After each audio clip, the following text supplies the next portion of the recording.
4월 8일 화요일 아침 우리가 오늘 함께 나눌 말씀은 누가복음 20장 19절에서 40절 말씀입니다.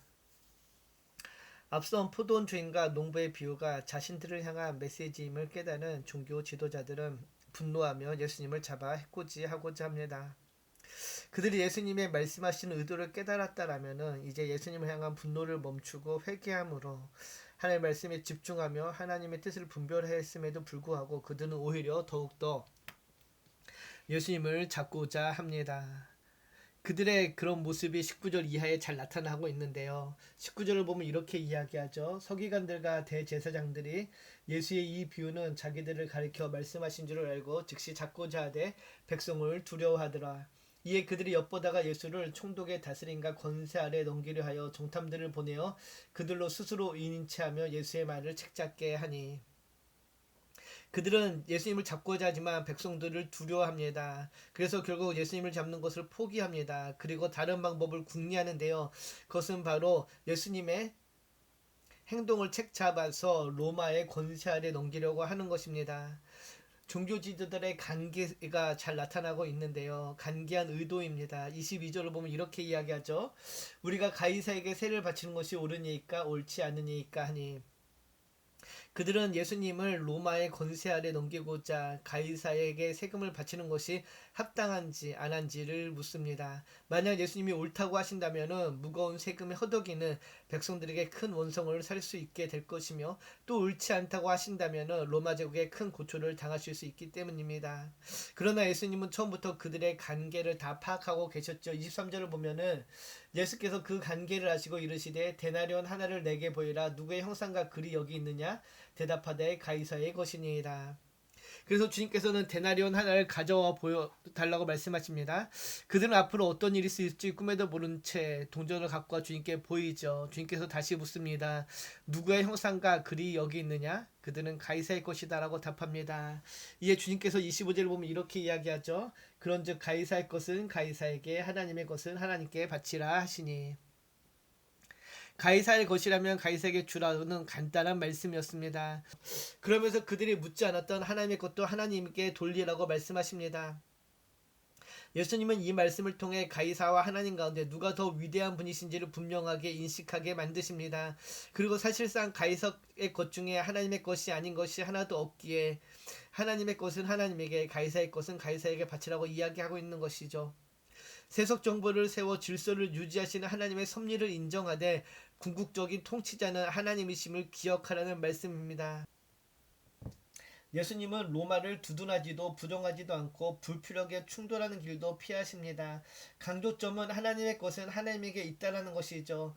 세상을 절대하거나 악마하는 것이 아니라 교회는 또 세상과의 경쟁 상대가 아니라 세상 속에서 우리는 하나님 나라의 통치를 구하며 세상 가운데 하나님 나라를 확장해야 될 그런 의무가 있음을 우리에게 보여주고 있는 것입니다. 바라기는 우리는 이 세상에서 하나님 나라를 살아가는 모두가 되어야 될 줄 믿습니다. 그리고 이제 부활 논쟁이 다시 이어지는데요. 부활은 없다고 주장하는 사두개인들이 예수님께 나와 까다로운 문제를 제기합니다. 모세의 법에 따르면 형이 자식을 낳지 못한 채 아내를 남기고 죽으면은 동생이 결혼하여서 상속자를 세워야 하는 그런 법칙이 있었습니다. 7형제가 모두 이런 식으로 자식을 낳지 못하고 죽고 여자까지 죽는다면은 부활 때 누구의 아내가 되겠냐라는 질문인데요. 이들이 내놓은 문제는 아마도 부활을 믿는 서기관 또는 바리새인과 논쟁할 때 사용했던 질문일 수 있습니다. 부활의 허점인 듯한 점을 노려 예수님을 공경에 빠뜨리고자 하는 질문인데요. 하지만 예수님은 그들의 질문 역시 처음부터 잘못되었다라고 말씀하십니다. 즉 이 세상과 저 세상을 대비시키며 이 세상의 일을 근거로 저 세상의 일을 파악할 수 없다고 지적하시는데요. 35절 36절을 보면 이렇게 이야기합니다. 저 세상과 및 죽은 자 가운데서 부활함을 얻기에 합당히 여김을 받은 자들은 장가고 시집가는 일이 없으며 그들은 다시 죽을 수도 없나니 이는 천사와 동등이여 부활의 자녀로서 하나님의 자녀임이라. 저 세상 즉 앞으로 올 세상은 부활하여 영원히 사는 곳이기 때문에 이 세상의 논리가 통하지 않는다라는 것이죠. 현세를 기준으로 영혼과 부활을 판단하기에 어리석은 질문을 할 수밖에 없었던 이들에게 예수님은 진리로 답하신 것입니다. 현세의 생각으로 현재의 기준으로 영혼을 나눌 수 없다라는 것이죠. 평행 본문인 마태복음을 보면 또 이렇게 이야기합니다. 예수께서 대답하여 이르시되 너희가 성경도 하나님의 능력도 알지 못하는 것을 오해하였다라고 이야기하죠. 주님께서는 사두개인들에게 성경도 하나님의 능력도 알지 못하게 말씀을 오해했다라고 말씀하십니다. 여기서 오해했다라는 말은 원어적으로는 길을 잃다, 그릇된 길을 가다라는 뜻입니다.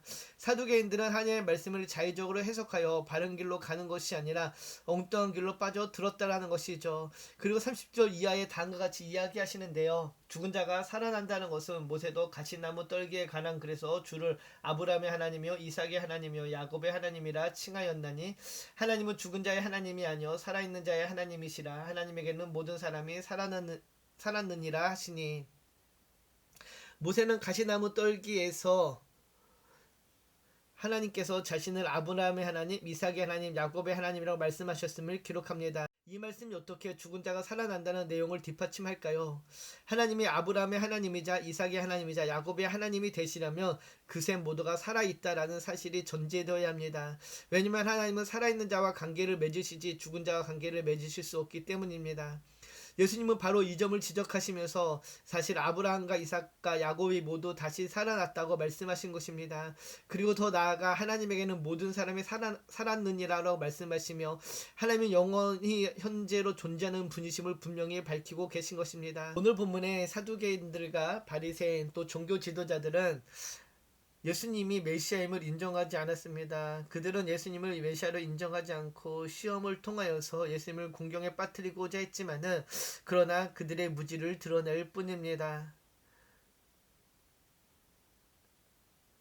하나님의 말씀을 있는 그대로 받아들이며 주님의 말씀을 그대로 받아들이며 주의 자녀로서의 합당한 삶을 살고 있는지요.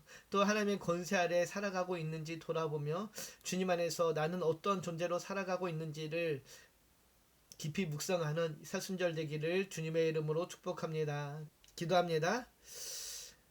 오늘 본문의 종교 지도자들, 사두개인들은 주님을 시험하기에 급급합니다. 그러나 그들은 그 시험을 통하여서 자신들의 무지를 드러낼 뿐입니다. 오늘 우리는 하루를 살면서 나는 무슨 권위 아래 복종하며 또 이 하루를 어떻게 살아가고 있는지 돌아봅니다. 오늘 하루를 시작하며 주님의 말씀을 마음에 새기고 우리에게 주신 하나님의 그 말씀대로 살아가는 우리의 삶이 되기를 소망합니다. 진리의 순종함으로 이 믿음의 길을 걸어갈 때에 우리를 통해서 하나님 나라가 확장되어질 줄 믿습니다. 오늘도 하나님 나라의 확장의 도구요 통로가 되는 복된 삶을 살기를 소망하며 우리를 권하신 예수님의 이름으로 감사하며 기도드립니다. 아멘.